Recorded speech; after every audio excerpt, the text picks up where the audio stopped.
Hello, my name is Lee Presser. This is my show. I speak frequently to very interesting people. Some of these conversations are so exciting, so intellectually stimulating, I thought others might like to listen in. This is the reason we started recording Conversation with Lee Presser. Welcome to Conversation with Lee Presser. In the old days, property owners used their property as they saw fit. As communities got larger and people began living closer together, various business and manufacturing activities occurred near living quarters and the family homes of nearby neighbors. Complaints, accusations, responses were hurled back and forth between community members. During the 20th century, government was called upon to untangle the situation. Zoning was created by local and county governments as a tool of urban planning. Zoning gives government the authority to control the use of land and buildings upon it. Areas of land are divided into zones within which various uses are permitted. In the city of O'Fallon, Illinois, this process is led by Ted Shekell. Mr. Shekell has been the Community Development Director since 1997. His department is responsible for managing the city's planning, economic development, and code enforcement. Today we'll be discussing the value of land use planning to a community. Ted Shekell, welcome to Conversation. Good to see you, Lee. So did I get that description of zoning pretty good? That's very good description. Okay, so there wasn't zoning in your area until when? The 1960s, 70s, somewhere in there? O'Fallon actually had zoning established in the early 70s. A lot of communities in the Metro East, I think, did about that time. So prior to that, it wasn't as common in communities, certainly in our area. Well, was it as big a mess as I alluded to earlier there? I mean, did you really have like a steel plant next to Grandma's house? I mean, yes, actually the zoning was initially established. The Supreme Court said in the late 1920s, in a case, I think it was the Euclid versus Ambler Realty I believe it was in Ohio. Cleveland. Yeah. So, and it was actually the case was spawned because of an industrial and residential conflict. Mm-hmm. And so you started seeing as the Industrial Revolution was really spreading throughout a lot of the larger cities in the country, it's encroaching in residential areas, and so, obviously that caused a lot of conflict. And so, anyway, zoning was a solution, and the Supreme Court reaffirmed that as a appropriate way to manage those conflicts and establishing zones and that sort of thing. So, I wonder where they found that in the Constitution. I mean, it's good that we have zoning because if you buy a piece of property and it's worth $200,000, it's probably not a good thing if your neighbors move in and decide to set up, a horseshoeing operation. Exactly. And it gives, one of the things that with zoning, a lot of things in life, it depends on how it's administered, how it's managed, and whether there's community support for it. And so when it's originally established by just government bureaucrats, typically zoning does not work as well. It needs to be a community supported effort, and you need to have buy-in from all sorts of parts of the community to make sure it's something the community can live with and will want to enforce as it goes forward. I think I heard in Madison County on that very topic, they didn't start zoning until I think somewhere around 65, 68, somewhere in that neighborhood. Okay. And there wasn't buy-in. There were guys with shotguns. Yeah, you come on out here and, Oh, yes. He had his shotgun and it's like, Sheriff, you come on out here. We'll talk about this zoning thing here. Exactly. I mean, it can be very contentious because when it's a balance. Really, it's a balancing act of trying to protect private property owners' rights. For example, the industrial coming and encroaching next to a home. I mean, that's your life investment. You want to be sure of what you're going to have around you. But when you start regulating somebody's property, the Constitution does protect that, right? So there are constitutional protections so that government can't regulate you completely out of all value of your land, which would be considered a takings. So Not unless they're going to pay you for it. not unless you're going to pay you for it, exactly. So there's that balance between protecting people's property rights and protecting property owners' rights, right? The larger community. Yes, there's individuals have rights, and the community also has a certain degree of rights as to what kind of town it wants to be, how it wants to grow, how it wants to evolve over time. And as you know, most communities do change over time. Either they're growing or they're declining, stagnate, whatever, but they're living organisms and they do change. So managing that's important. The 159 corridor has been expanding greatly from, say, the 1960s through to now, 2014. Right. I mean, O'Fallon is a perfect example of that. Yes. Your population has gone from what, like below 10 to over 30 now? Right. We're about 30 today, and I've been there 17 years, so we were about half of that, 16,000 or so. So yeah, but you're talking 97. 97, right? I'm thinking back to like when they built St. Clair Square. You know, the population of many of these towns was much, much less. I mean, it was, people just don't remember that these were small towns. Yes, and the area has changed dramatically in that 30, 40-year period of time. There used to be distance between Edwardsville and Glen Carbon. I mean, space, lots of space. Lots of space between O'Fallon and Fairview Heights. Right. And Shiloh. Shiloh, yeah. Right. Yeah, and Belleville was far away. Yeah, that's right. The area has changed a lot, and I think one of the challenges that most governments face, and I know we have addressed it over the last 17 years I've been there, is how do you manage that change? If you're going to grow, how do you do that? How do you minimize those conflicts? How do you allow growth to happen so that it doesn't cause you to lose the things that you like? I know we have a strategic plan in place in O'Fallon. Our city council adopted it last year, and one of the key things the community told the council is we want to grow, but we don't want to lose our small town atmosphere. And so that's certainly a challenge and something that we work constantly on trying to manage, to keep the things we like and still allow the change and the growth to happen responsibly. So when you said that inside, I'm going like, too late. But to people who live in large urban areas, of course, a town of 30,000 is a small town. But to those people who are the grandparents and great-grandparents who remember coming up as O'Fallon, the farming community, too late. Yeah. So you call it, I call it a comprehensive plan. You just called it the strategic plan. We do have two. One is a strategic plan that addresses more than just land use. We also have a comprehensive land use plan that looks at how we use land, what should go where and what it should look like, basically. How do you grow into some of the more rural areas, which we have been doing, and still try to protect, for example, the environment? How do you minimize drainage problems?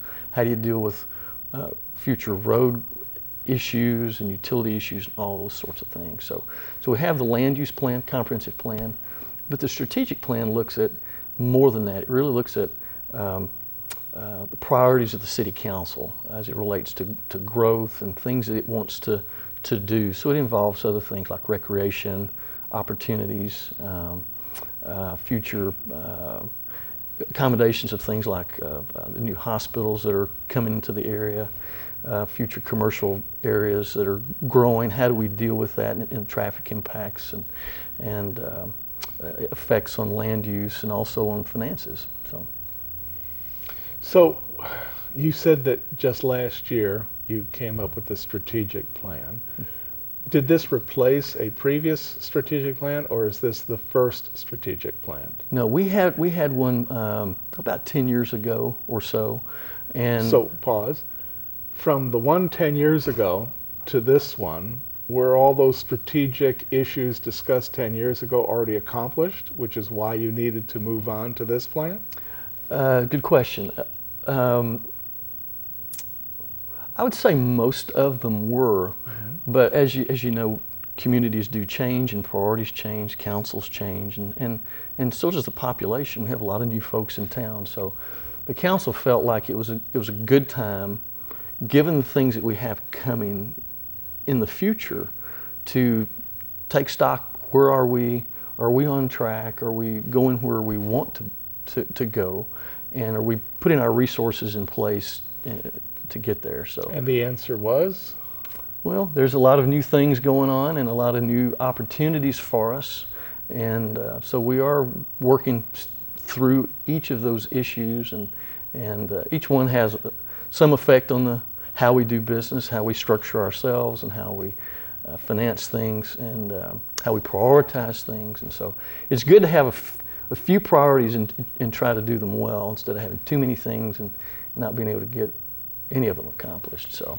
Now, when you were talking about the land use plan, the comprehensive plan or comp plan, just so that people who don't know the process understand, you don't pick out an area and say, oh, that's where we're going to put the new Schnucks, and over here that's where the new J.C. Penney's is going to go in, right? I mean, it's not to that level. Not to that level of detail. Right. Not So usually. explain to people, when you're talking about land use, what are you trying to accomplish?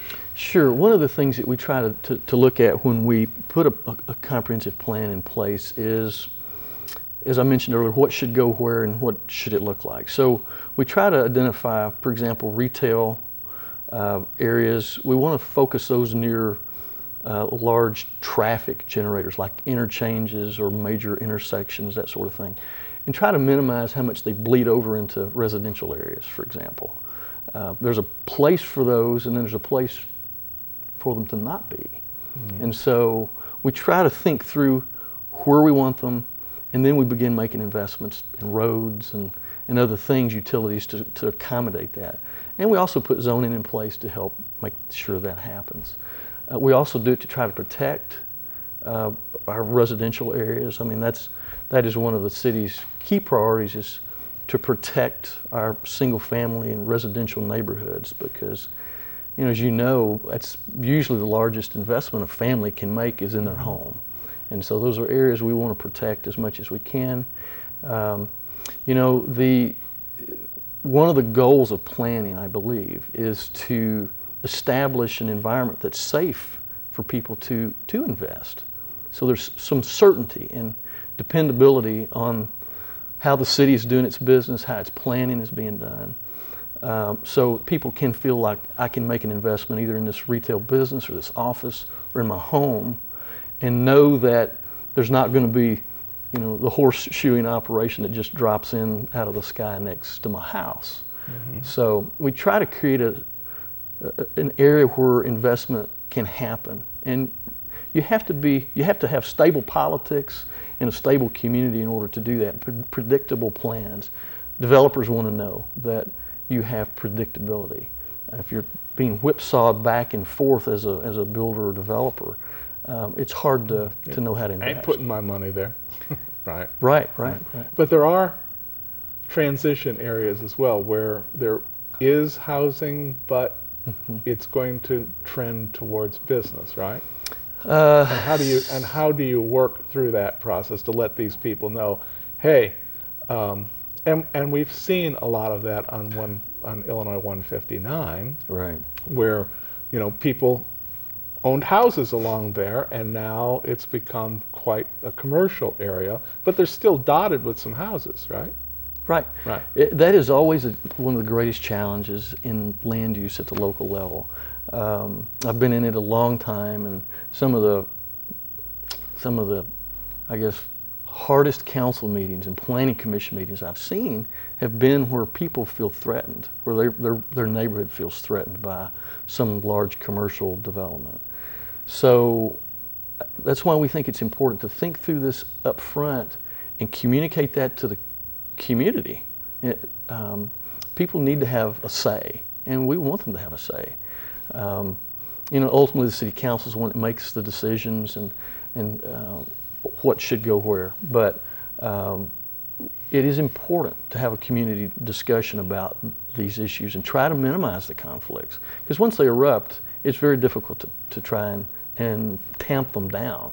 Mm-hmm. You do see it occasionally. Neighborhoods will begin to transition from commercial or large office complexes and those begin to encroach on these neighborhoods. And in those areas, you have to try to put in place ways to minimize that, buffer yards, that kind of thing.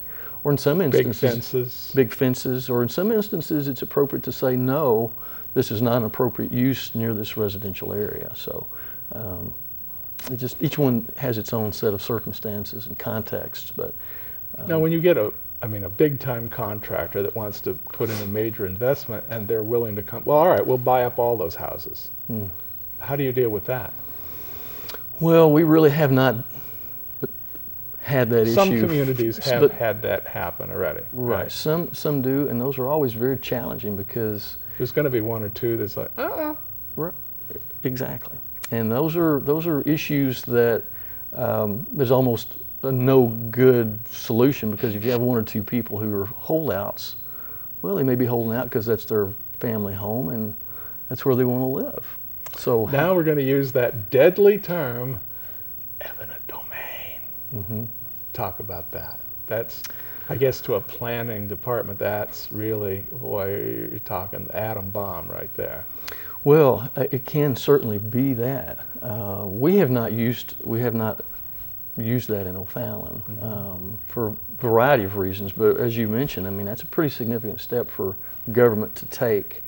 And our hope, and I think most communities that I know and have dealt with, really look at that as an issue that if the developer's got that burden, he wants to do this project, then he's got to talk to the neighborhood. He's got to deal with that issue himself. It's his project. Right. All right, more.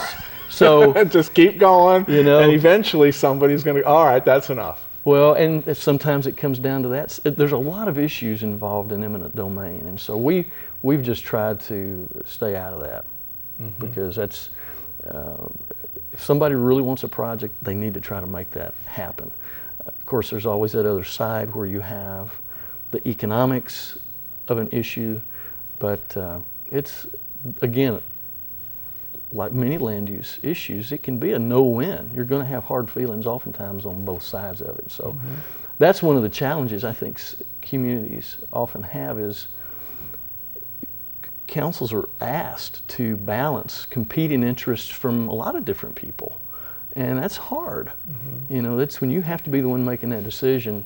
It's not easy, because somebody's rights are having to be balanced against someone else's, and so I admire our elected officials because of those decisions. That's not easy stuff to handle. And that's not you. That's them. That's the elected guys you just make recommendations. They have to make final decisions. They are the ones that have to make those calls, and that's I would think a hard job for most elected officials when you've got people on both sides and you have to sort through that. And we give advice and what the law says and what the plans say, but ultimately they're the ones that have the tough job. See, what you've just described to me and to the audience is something that the listener ought to be very cognizant of. Be careful who you choose as your elected representatives, especially at the city council level, because they're going to be making a lot of important decisions, like even if you can park in front of your own house, right? And so the people who just like willy-nilly, I'll vote for him, I won't vote, and you don't even know who you're talking about or what their thinking is, and you've suddenly empowered them to make all these decisions. Indeed, that is who we choose to elect as our public officials is truly an important thing, because they do have not only a hard task in front of them, and they have to balance these issues, but it does affect. That's the level of government that affects people most directly. I mean, it's the other levels of government you hear about in the media most often, the state and federal government. But the one that affects most people most of the time is the local, Right. the local city councils and county boards. Well, here's an example. I mean, traffic is getting so horrible along your commercial corridor that you've decided to put in access roads, which means that you've got to push everything, you got to push everything back. Then now all of a sudden you're really having to make some critical decisions, not just about spending money to put in access roads, an access road being, you don't have a lot of driveways coming off of your main road. You've got a couple that go to the access roads, right? Mm-hmm. And then from there, then they can get to the stores. Mm-hmm. But when you do that, that's a big deal to if you're affecting, the way people have done stuff in the past, your Mm-hmm. business community, and perhaps even your residential community as well. It's true, and that goes to that very thing we were talking earlier about the importance of planning and thinking through beyond the immediate issues in front of you, and trying to think out 20 or 30 years. Mm-hmm. Because if you don't, then sometimes communities get caught up in this idea of having to react to every crisis. And that's not usually a good way, because that's where you wind up with a lot of conflicts. Because it's like, we haven't thought through how to handle this road traffic or whatever, and now we're going to have to make some very unpleasant choices. So planning's imperfect. I mean, it's not really, there's some science to it, but it's as much of an art form as it is a science. But that's where, as I mentioned earlier, political stability in a community is important. Knowing who you've elected and putting people in place who can make those decisions wisely, because ultimately the council's the one that they have to make those choices on what's our future going to be. They get the input from the community and from the people to make those decisions. Mm-hmm. And when you're not planning and when you're not communicating with the residents, then you're going to get more and more conflict and more reactive type of government. So. Well, in O'Fallon, I know you've had a mayor for a very long number of years, so he has great knowledge that goes back for many years. But what about the city council? Is there been much rotation there, or has that been fairly steady? Our council's been fairly consistent through pretty much my whole tenure. I know Mayor Graham's been in office 17 years, and I've worked for him that whole time except for 3 months. He hired me 3 months into his first term.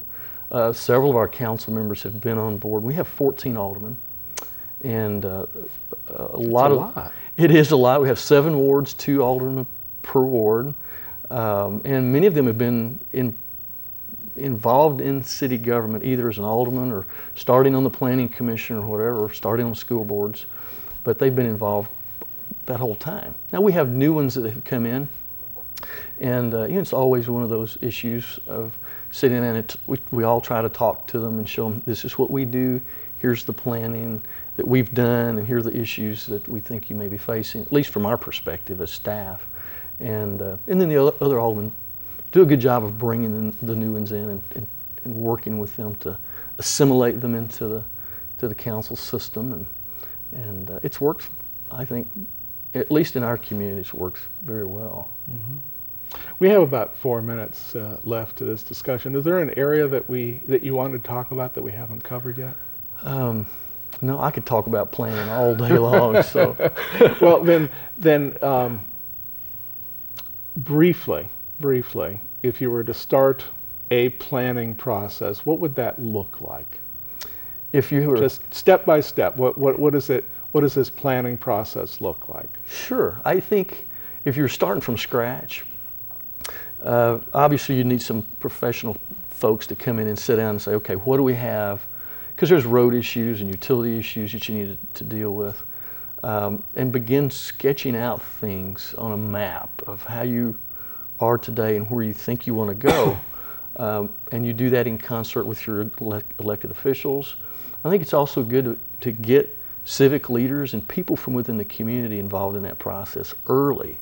So the community is having a say in how their future and their planning is constructed.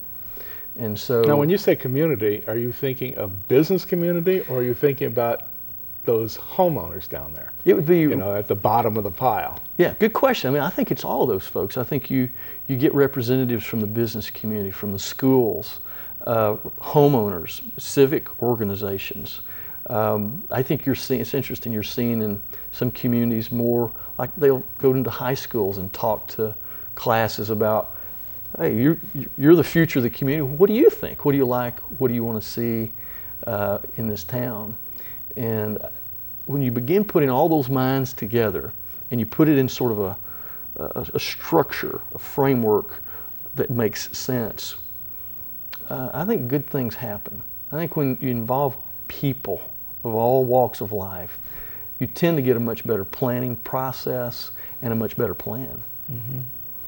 And as we talked about way back at the beginning of this discussion, in a smaller community, that's a whole lot easier than if you were talking about St. Louis County. Well, not being in St. Louis County, I would imagine there's a lot of challenges in doing that. I know in O'Fallon, it's a challenge no matter where you are. You have to ask for people Right. to be involved. Sometimes they show But up at your people doorstep. have a better say when they're one of 30,000 than when they're one of a million. I think one person, if they're motivated, can make a difference. I believe that. I really do. I don't think anyone's voice should be discounted, no matter who they are. I've seen, and I've been in a lot of different planning commission meetings and hearings and whatnot, and I can tell you there have been some quietest person. We had one, I'll never forget, a little old lady was sitting in the back, and she got up and she made a comment about a project, and we were all sitting there thinking, well, we hadn't thought of that. It was interesting. Her input was valuable, and it did make a difference in that particular project. So I think everybody has an opportunity if the government's willing to let them in, and everybody should be heard if they want to be heard. And one person, I do believe, can make a difference. So. And here in the last minute or so, is there anything on the horizon that you know about that people maybe should start thinking about? As far as O'Fallon? Yes. Yeah, I think O'Fallon's obviously, I think we've grown quite a bit over the last 20 years. I think our growth is going to continue. Residentially, I mean, we are still one of the fastest growing cities in the St. Louis metro area. And that's good.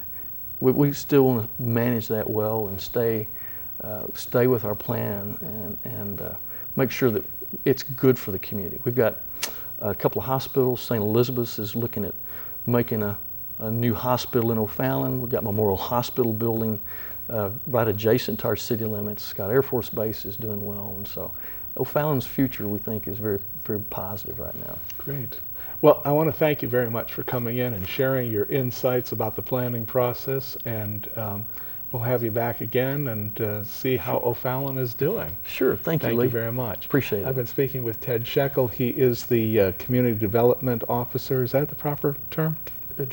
Director for the city of O'Fallon, Illinois. It's been an interesting discussion. This is going to be uploaded to YouTube, so if you heard part of it, go to YouTube and you can hear the rest. Thanks. See you next time.